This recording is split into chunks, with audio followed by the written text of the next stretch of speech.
Are joined here in the studio with Mr. Samir Abbass. He's an Egyptologist and he will tell us more about this important place. Good morning. Yeah, good morning. Glad to be with you today. Well, first of all, we'd like to know more about WADI HAMMAMAT, especially that it's one of the major quarrying areas, and the graffitis on it are quite interesting and important, especially when we're talking about achievements of kings, king's chronology, king's name, and even the cult of some of the gods as well. And the reason why I liked or choose this subject for today, because Egyptian history is written in WADI HAMMAMAT, exactly as you mentioned. There is no, in our study in Egyptology and history, there is lots of resources comes from WADI HAMMAMAT. WADI HAMMAMAT, first of all, let's talk about the location where it exists. WADI HAMMAMAT is a valley connecting the Nile River with the Red Sea, and that's close from Luxor. Other words, that was the main route connecting, for the ancient Egyptian people, connecting the Nile Valley with the Red Sea and with the gold mines by the Red Sea as well. And that's why WADI HAMMAMAT has been used throughout the history of ancient Egypt, not only throughout the historical period, in the prehistorical period as well. It wasn't, now it is a dry valley, but back in the old days it wasn't dry valleys. It was full of water, rain, and it was one of the tributaries, like many of the valleys of the eastern desert of the Nile River. And no wonder, among the graffiti there in WADI HAMMAMAT from the prehistorical time, we can see elephants, ostriches, and many animals which is not exist in Egypt anymore, and boats as well, of prehistorical man. So that's from prehistory. When it comes to the history of Egypt, as early as Narmer, the king Narmer, 5,000 years ago, 3000 BC, he has graffited there. Most of the kings of the Old Kingdom, the known and the less known kings, like Khufu, Khafra, Menkaura, and other kings, and Pibi as well, they left graffitis there. So the reason, because there is, as I mentioned, that is a trade route connecting the Nile River with the Red Sea, and the Red Sea, that was the way to access Punt and the east coast of Africa.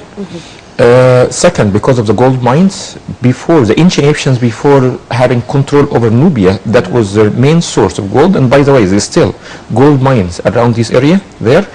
Add to that, there is a source for a very good quality of stone, sandstone, and different types of schist, or better to say igneous rocks of different colors, which is, it was a favorite for the ancient Egyptian kings and people to send expeditions to mine stones from there.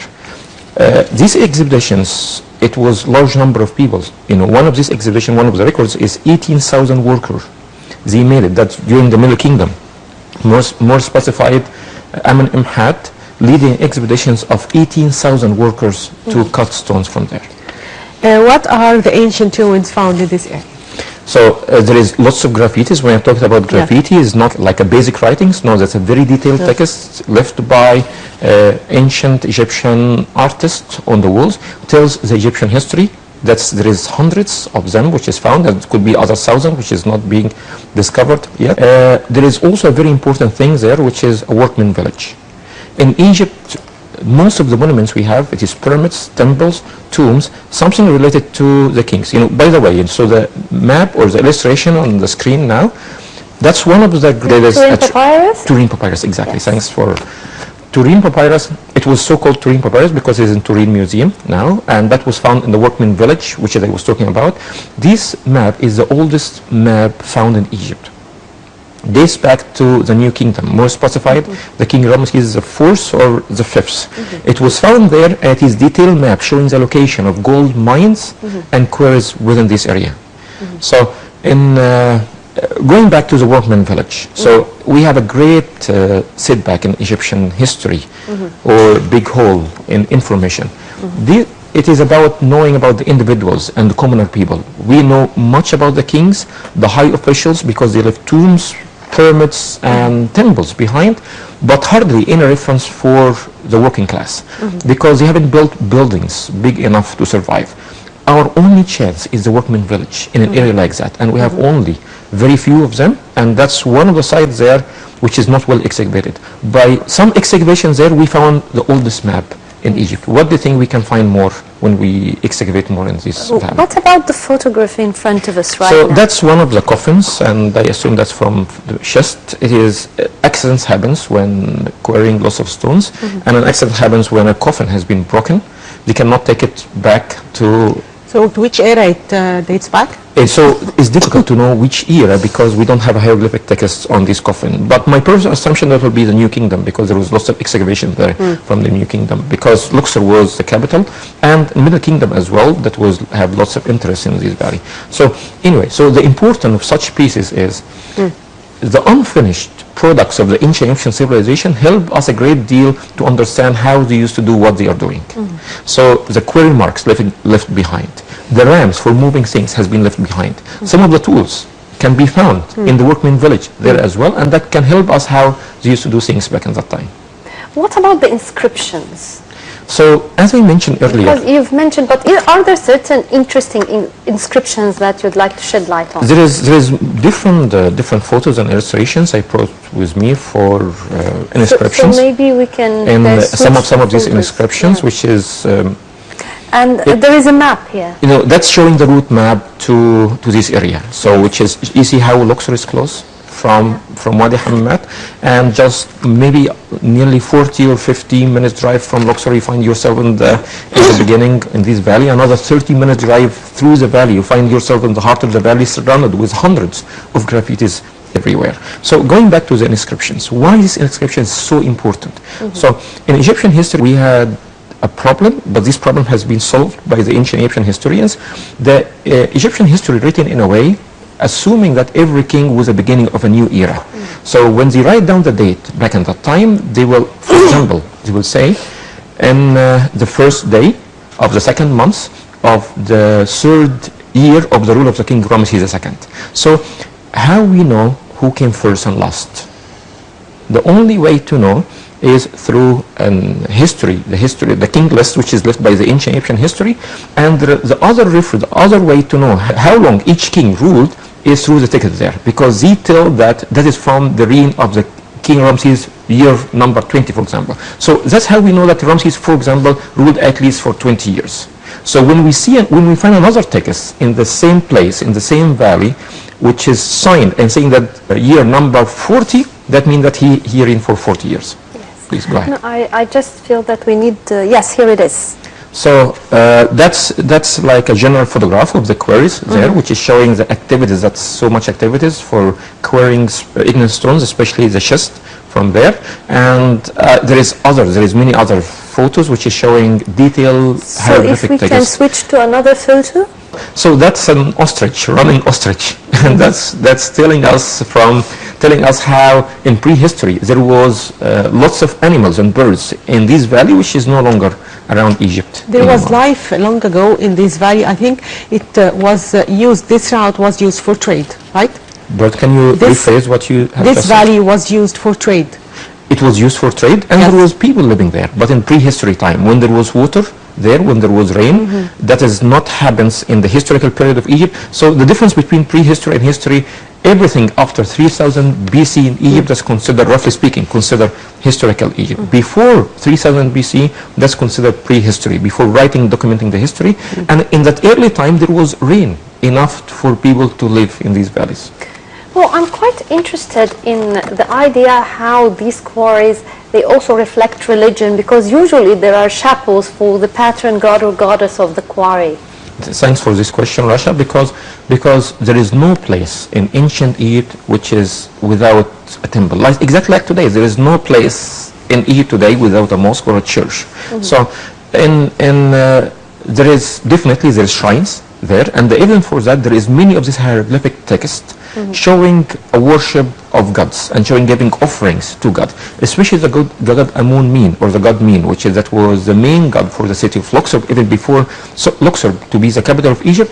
And there is many depictions showing an ancient Egyptian kings or individuals giving offering to the god Amun-Min. So how can we maintain this area and maintain it as a cultural heritage? That's a very important question as well, because that's one of the reasons why I choose this subject, to put some light, one of the great hidden treasures of Egypt. There is most of the people come to visit Egypt, they come for the history and the culture, right? And there is, I know lots of foreigners who desperate to come back and back and back just to see things they haven't seen in the other time. So we are talking about a valley. You can spend like a week exploring the valley and still you don't see it all. and that's only 1 hour drive from Luxor, and unfortunately we cannot take people there. Now, that's sorry for interrupting you. That's a very important point. We cannot take people there because there is no infrastructure for tourists to go there. There is no like eco lodge or hotel. There is no toilets. There is no guards. There is nothing. There is no service, and on top of that, there is no permissions. The permissions can be given, but it's very complicated for anybody to take a permission from different sectors in Egyptian governments just to go to the valley. Yeah, that would bring us to another interesting topic, which is quarrying in ancient Egypt. Would you give us some light on it? Like in that area, would it be similar to the way of quarrying in the unfinished obelisk quarry in Aswan, for instance, and the labor force? So there was different quarrying system from different period of time, and according to the different types of stones you are cutting. And from the quarry marks there, because it's an igneous rock, we can see that they used the power of the wood by digging trenches and inserting wooden beams, pouring water on it for the wood to expand and causing big cracks to split the rocks. And that cannot be proved without a place like that, because when you see the finished piece, the coffin or the statue, so that's already polished. You cannot see any of these quarry marks around. So again, let's go back to tourism, and how can we put this place on the touristic map of Egypt? Simply infrastructure, and not many. So we spend much more money on other sites, which could be much less important than this site. Second, promotions and marketing for this site, and that's what we are doing now. And most important, to make it easy to get permissions or no permission, just a ticket. Why we should have a permission from police and from the Antiquities Department and from different sectors to make it to the site. So, and it is very easy to secure, by the way. The valley is another valley, and it is very easy. If you have a checkpoint in the beginning, at the end, you have a control on everybody going through the valley. Yes. Now for the inscriptions, is there any inscription with an interesting story or an interesting title that you'd like to share with us? So in one of the inscriptions, important from Egyptian historical point of view, is an inscription of Amenemhat I. Amenemhat I, we know him as a king, but before being a king, he was a high official. He was a high official working for one of the kings of the 11th dynasty in the Middle Kingdom. So the king entrusted him to take 18,000, that's what the text is saying, and 18,600 men, more specified, to take this group of men in expedition to cut stones for the king. And when he made it back, he took over the power, and he started a new dynasty in his own, which is known as the 12th dynasty. It was a good dynasty. They have a very good intention, this dynasty, but that's one of the very interesting stories. We will never hear about these movements in Egyptian politics without the important texts in this valley. So do we have any historical sites in eastern Egypt? There is many historical sites, but most of them, they are inaccessible.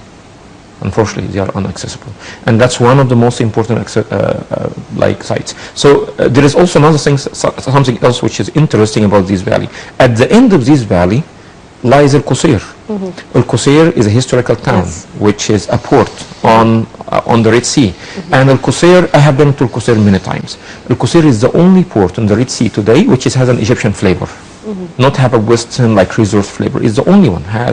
They have a fisherman community there, and they are very, very have an Egyptian. And that's what tourists and that's what the foreigners like. So let's talk from practical point of view. So you can easily organize a day trip from Luxor to Wadi Hammamat and back to Luxor before the sunset.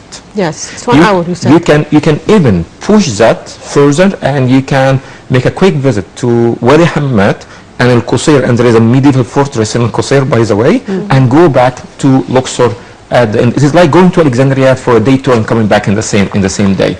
Also, you can make a 2 days, and you can spend a night in El Qusayr and back to Luxor, and that's what most people would like to do.